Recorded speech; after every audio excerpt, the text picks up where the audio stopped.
बच्चों, कनेक्टेड में आपका स्वागत है।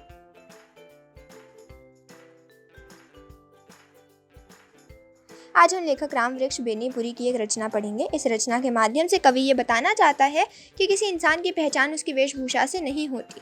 कोई सिर्फ चोगा पहन लेने से संत नहीं बनता, बल्कि सांसारिक जीवन में रहते हुए भी अगर आप मन से संतों वाला आचरण अपना लें तो भी संत बन सकते हैं। इस पाठ के माध्यम से कवि ने समाज की रूढ़िवादी सोच को आईना भी दिया है। ये कहानी है बाल गोविंद भगत की। बाल गोविंद 60 साल के मंझोले कद के गोरे चिट्टे आदमी थे।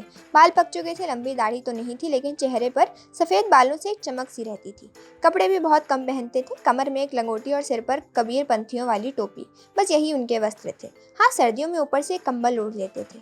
मस्तक पर हमेशा चमकता हुआ राम नंदी चंदन और गले में तुलसी की माला होती थी। लेकिन बाल गोविंद कोई साधु नहीं थे, बल्कि गृहस्थ जीवन जीते थे और अपने बेटे और बहू के साथ रहते थे।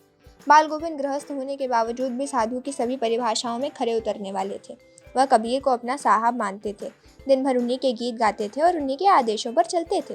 वह ना किसी की कोई चीज़ लेते थे, ना किसी से बिना मतलब का झगड़ा करते थे। सबसे एकदम खरा व्यवहार रखते थे। उनकी हर चीज़ साहब की ही थी। उनके खेत में जो भी उगता था वह उसे अपने सर पर रखकर 4 कोस दूर साहब के मठ में दान कराते और जो भी उन्हें प्रसाद में मिलता उसे घर ले आते और उसी से गुजारा करते। इन सबसे ज़्यादा उन्हें उनके मधुर गाने ने मुग्ध किया था, जो उन्हें सदा भी सुनने को मिलते थे। बाल गोविंद कबीर के सीधे साधे पद को सजीव कर देते थे। आषाढ़ के महीने में जब समूचा गांव खेतों में फसल की बुवाई करने उतरता है, कहीं हल चल रहे हैं तो कहीं रोपन हो रहा है। धान के पानी भरे खेतों में बच्चे उछल रहे होते हैं, औरतें कलेवा लेकर मेड़ पर बैठी होती हैं। उस वक्त सबका मन एक आवाज़ की तरफ आकर्षित होता है। यह आवाज़ है बाल गोविंद भगत की। बाल गोविंद भी अपने खेतों में रोपण कर रहे हैं। उनकी उंगली धान के किसी पौधे को पंजीबद्ध खेत में बिठा रही होती है और उनका कंठ एक एक शब्द को संगीत के जीने पर चढ़ाकर कुछ को ऊपर सर को भेज रहा है तो कुछ को नीचे की तरफ। बच्चे, औरतें, खेतों में काम कर रहे मजदूर सब उनके गीत का आनंद लेते हुए मस्ती में झूमते हुए अपना काम करते हैं। बाल गोविंद का संगीत किसी जादू से कम नहीं। एक बार भादों की अंधेरी रात में जब मूसलाधार वर्षा खत्म हुई, तब दिल्ली की झंकार या दादुरों की टर टर बाल गोविंद भगत के संगीत को अपने कोलाहल में नहीं डुबा पाती है। उनकी खंजड़ी बजने लगती है और वह अपने संगीत का जादू बिखेरने लगते हैं। उस अंधेरी रात में उनका संगीत अकस्मात कौंध उठने वाली बिजली की तरह चौंका देने वाले था। जब सारा संसार सो रहा होता था, तब बाल गोविंद का संगीत जाग रहा होता था।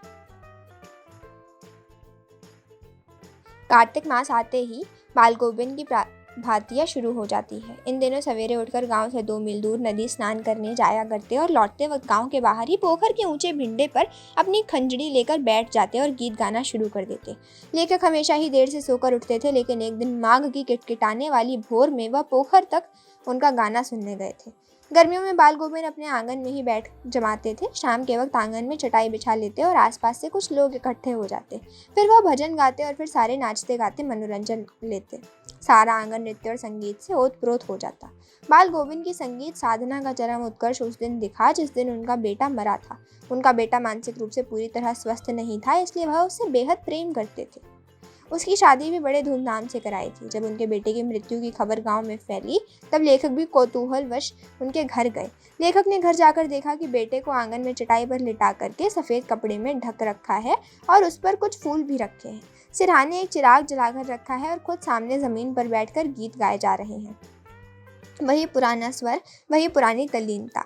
घर में पतोहू रो रही होती है, किंतु बाल गोविंद सिर्फ गाए जा रहे हैं। कहते हैं आत्मा परमात्मा के पास चली गई, भला इससे बड़ा आनंद की बात और क्या हो सकती है। बाल गोविंद बेटे का क्रियाकर्म अपनी पतोहू से ही करवाते हैं और जो ही श्राद्ध की अवधि खत्म होती है, पतोहू के भाई को बुलाकर उसे उसके साथ भेज देते हैं और आदेश देते हैं कि उसकी दूसरी शादी करवा दो। पतोहू लाख गिड़गिड़ाती है, पर बाल गोविंद उसकी एक नहीं सुनते और खुद घर छोड़ने की धमकी दे उसे उसके भाई के साथ भेज देते हैं।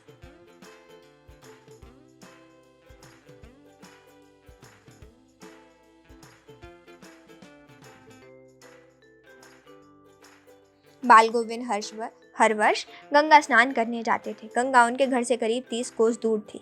बाल गोविंद ने हमेशा ही साधु का जीवन जिया था। गंगा स्नान करने के लिए निकलते तब घर से खाकर निकलते और वापस घर आकर ही खाते। ना रास्ते के लिए कुछ ले जाते और ना ही किसी से भिक्षा मांगते। गंगा स्नान करके आने में उन्हें करीब 4-5 दिन लग जाते, लेकिन फिर भी उसी मस्ती उल्लास में गाते जाते और गाते हुए आते। लेकिन बाल गोविंद का शरीर पूरा हो चुका था। एक बार जब वह गंगा नहाकर लौटे तो तबीयत खराब हो गई, लेकिन फिर भी रोज़ खेतों में काम करते, गाना गाते, संध्या स्नान करते। फिर इतने बीमार पड़े कि उन्हें अब बुखार आने लगा। लोगों ने स्नान करने से मना किया और आराम करने को कहा, लेकिन उन्होंने किसी की ना सुनी। एक संध्या जब वह गीत गा रहे थे तो उनकी आवाज़ में वह जादू नहीं था।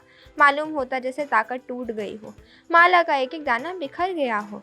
अगले दिन सुबह गांव में किसी ने उनका गीत नहीं सुना। जब सुबह लोगों ने उनके घर जाकर देखा तो बाल गोविंद भगत नहीं रहे थे, सिर्फ उनका पंजर पड़ा था।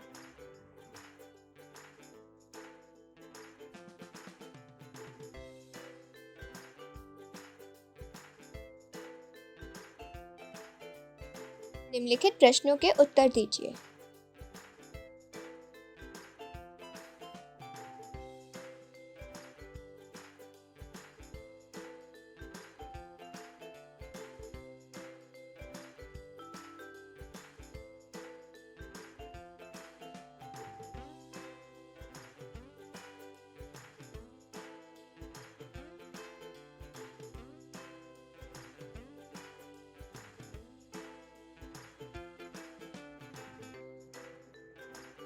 ये रहे प्रश्नों के उत्तर।